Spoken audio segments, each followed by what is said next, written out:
como todo el mundo se está yendo a todas partes, pues yo también. Bueno, que he quedado con un chico muy majo. ¿Qué tal, segunda expedición? Soy Pers Faslian. Pero como el Estado es muy corrupto también, a veces te dicen que te dan 2.000 euros y no te los dan. Como tú, piedra pequeña como tú. ¡Qué alegría! El tramonto.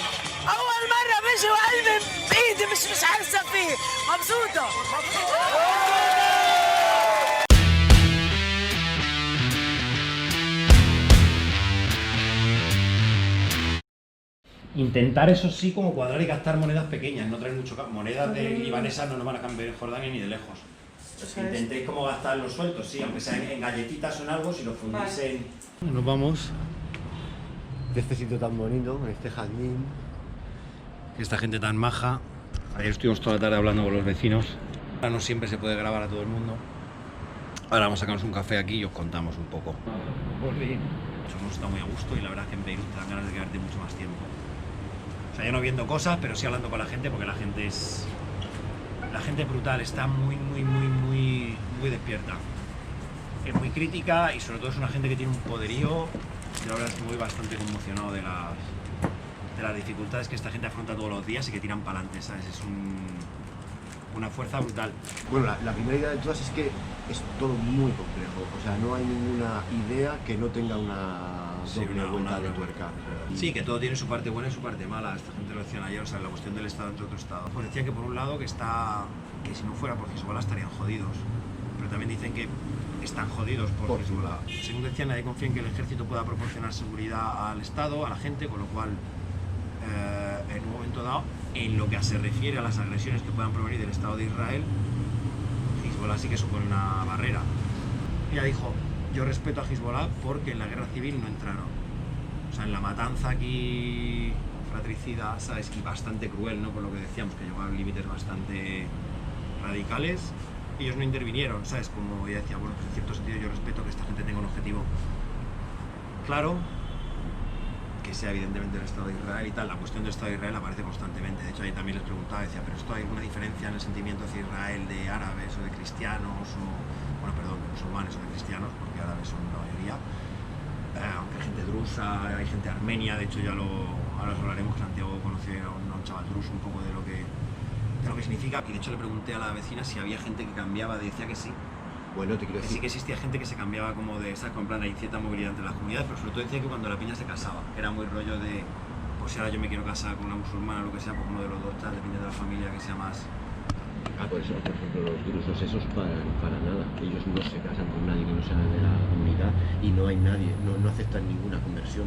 El coleguita este que yo conocí ayer era druso, pero druso de Latakia, en Siria. Son una de las comunidades que menos se mezclan con el resto y que dentro, de hecho, de su identidad un poco como comunidad es la de pasar desapercibidos e incluso adaptarse. Son una extinción del Islam, incluso el Islam a veces los considera herejes y no los considera ni parte de ellos. Ellos se consideran islámicos, son una especie de heterodoxia que se me hace muy interesante dentro del Islam, muy mezclados con todo el pensamiento gnóstico. Tiene que ver mucho con el cristianismo. Este chico me contaba que de hecho en la casa de los abuelos todavía las puertas se marcan con una cruz como símbolo de protección, y que para él, por ejemplo, su interpretación es que la islamización no deja de ser una manera de una adaptación de esta comunidad a la influencia de ese momento del islamismo del Imperio Otomano y decirles, bueno, somos musulmanes, nos dejáis tranquilos. De las obligaciones del Islam, ellos tienen 3 transformadas, no tienen que peregrinar sino a sus maestros. La caridad consiste en mantener el secreto, y es que sus escrituras no se las revelan a nadie externo a la comunidad, y a ellos solo se las revelan una vez que han cumplido los 14 años. Eso mola. El colega había tenido serios problemas porque en el momento en el que le tenían que dar el libro y tenía que empezar su proceso de espiritualización, tenía que hacer la primera comunión, él no fue a recibir el libro, con lo cual esto causa problemas dentro de la comunidad en el ámbito social. Y bueno, también la particularidad de que era sirio, el típico tópico de preguntarle qué tal la guerra y la crisis. Bueno, pues ellos son drusos, viven en Latakia, es la parte donde la guerra menos ha influido, y también ellos viven muy arriba de las montañas. O sea, el Líbano, una de las particularidades que tiene también es que como es el único sitio que tiene montañas, es donde se han venido a ocultar todas las minorías y a establecer. Entonces es real que existen todas esas minorías y es real la división. La impresión que ahí me queda es que las comunidades no se mezclan tanto, que la gente te pregunta si estás con un libanés, qué clase de libanés es. Ayer me comentaba esta gente que hay 2 documentos de identidad aquí en Líbano, el carné pequeño, no viene de a qué comunidad perteneces, pero en el documento de identidad, que es un folio que es el que te piden en cualquier control militar, sí que aparece. De hecho, en realidad, estoy mezclando cosas, pero bueno, lo que se ve ahora como presión demográfica aquí, o sea, la gente que hemos conocido son sirios. La cuestión palestina no ha aparecido tan, o sea, está siempre ahí. Cuando hay 1 millón de palestinos, a lo mejor, refugiados, es imposible que no rebote el conflicto que está sucediendo aquí. Y porque todo está realmente muy cerca.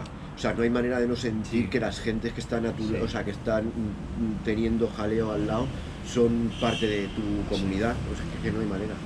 Pero bueno, que volviendo al Líbano, ¿no? O sea, la sensación que tristemente que tenemos no es que las comunidades estén abriendo, sino que las comunidades siguen divididas, que sí, o sea, el mismo equilibrio, de hecho eso preguntaba a esta gente y me decían que sí, o sea, que el mismo equilibrio precario que había antes de la guerra está ahora, entonces cualquier desestabilización que pueda llegar por cualquier otro lado puede de repente hacer que explote el... Es más, esto también lo contaba la Dayana Uribe, pero era como nada más terminar de la guerra, era todo mucho más fácil, aparte de por esta cosa universal de estamos cansados de guerra, era porque todas las comunidades habían sido tan brutales durante la guerra con las otras comunidades, o sea que nadie tenía el valor de reprocharle nada a la otra comunidad a la cara, porque todos tenían vergüenza que tapar. Conforme va pasando el tiempo y esto se va difuminando, las comunidades se van reafirmando más en su sentimiento de estamos más jodidos que los otros, estamos más discriminados, el poder no está repartido de manera igualitaria. Y efectivamente todas las comunidades hicieron actos vergonzosos durante la guerra, a unos niveles muy radicales. O sea, aquí la guerra no se gana por derrotar al ejército de la otra facción, porque al final se resolverá la guerra, habrá unas elecciones, los partidos políticos corresponden a las facciones religiosas, con lo cual la cuestión demográfica es la que marca el equilibrio de poder. Es decir, se gana la guerra si hay menos cristianos, menos suníes, menos chiíes, menos maronitas, menos drusos después de la guerra, con lo cual el empecinamiento con la población civil fue súper radical, porque terminando con población civil tenías más posibilidades de obtener más poder en el equilibrio. Efectivamente, porque estaba clarísimo, o sea, lo más brutal de esta guerra es que estaba clarísimo que ese reparto de poderes por el que empezaba la guerra entre las comunidades iba a seguir existiendo después de la guerra, porque ninguna de las comunidades iba a desaparecer. Lo único que podías intentar era disminuir el peso de esa minoría. De hecho, Cristian decía que da igual, o sea, se acabó la guerra, pasaron 17 años de guerra y hubo que volver a ponerse a repartir el poder entre las comunidades. Sí, sí. O sea, y sigue la misma historia, con lo cual, absurdo.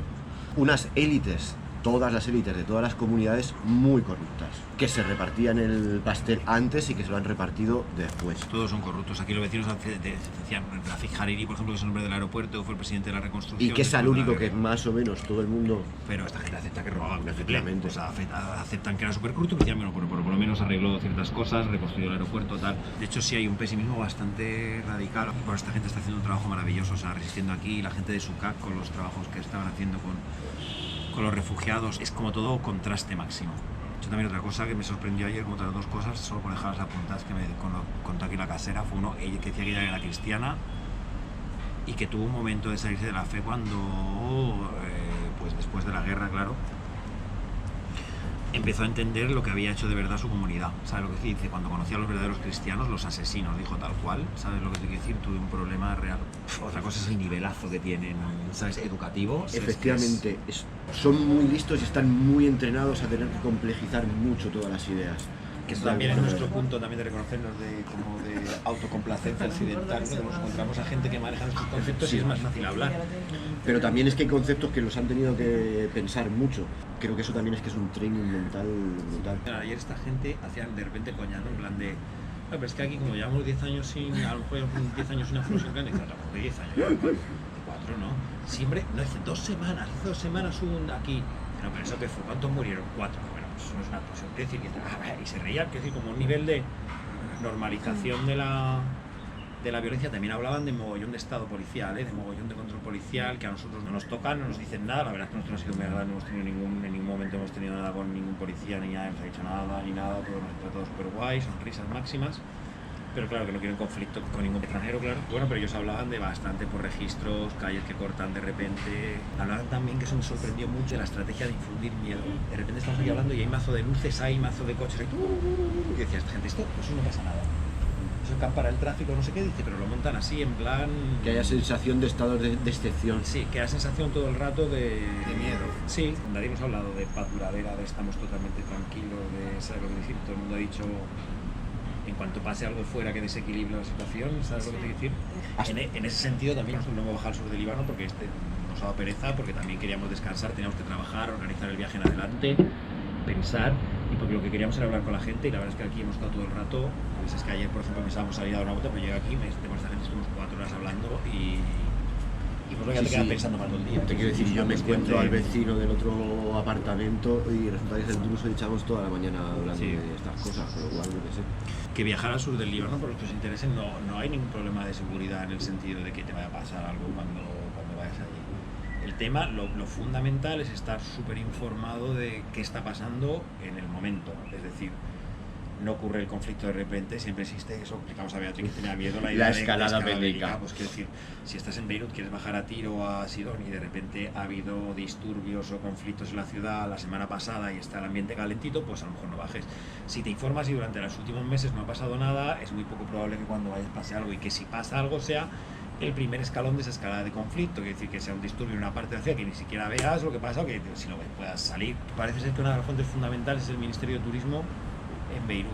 ¿Por qué? Por un lado, ellos quieren que el turismo vuelva a tirar un poco el Líbano, con lo cual no te van a dar una información como dan los medios en Occidente, que infunde miedo y que es demasiado conservadora, pero por otro lado, tampoco les interesa en absoluto, por eso de que quieren que el turismo funcione, que un extranjero tenga un problema en cualquier parte del país. Y si, entonces, por supuesto, si la cosa está medio preocupante, te van a decir que no bajes, que van a dar una opinión realista. ¿Sabes lo que decir? Que lo mejor es informarse aquí, preguntar a la gente, llegar aquí y preguntar a la gente, ¿no? Y lo más tremendo que te va a pasar es que vas a pillar un atascazo brutal. Esto lo traigo a colación, claro, por esta cosa de la superación de las infraestructuras.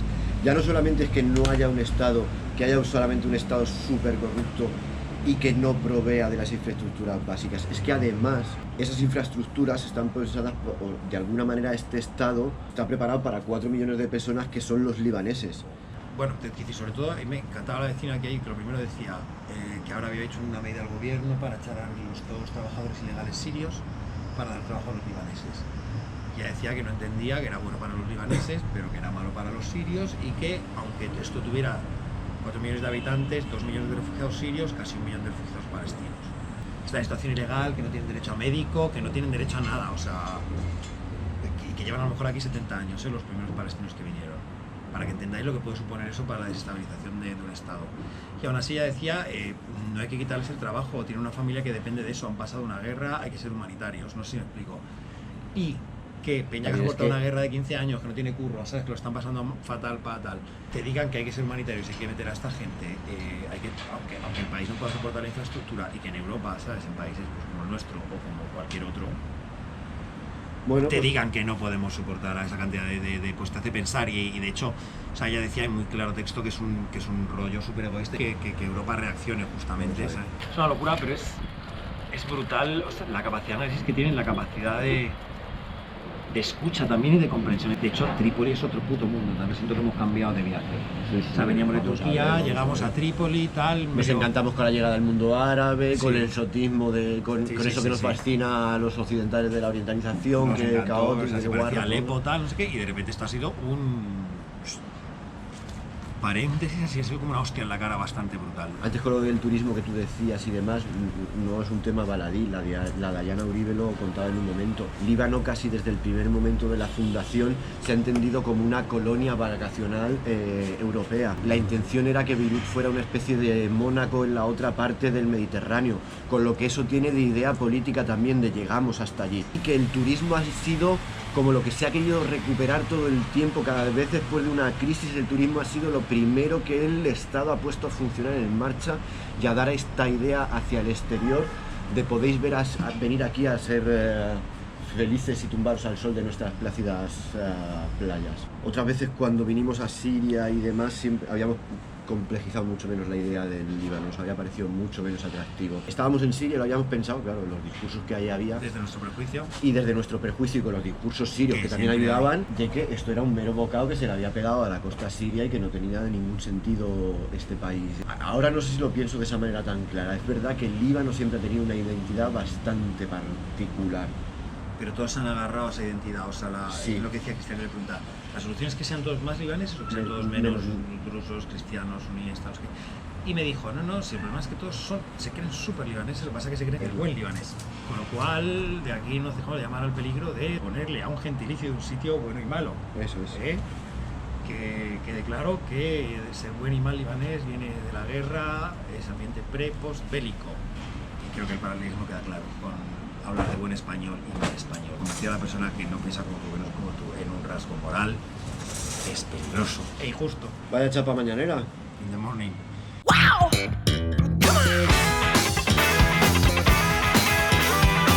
Diana. Diana.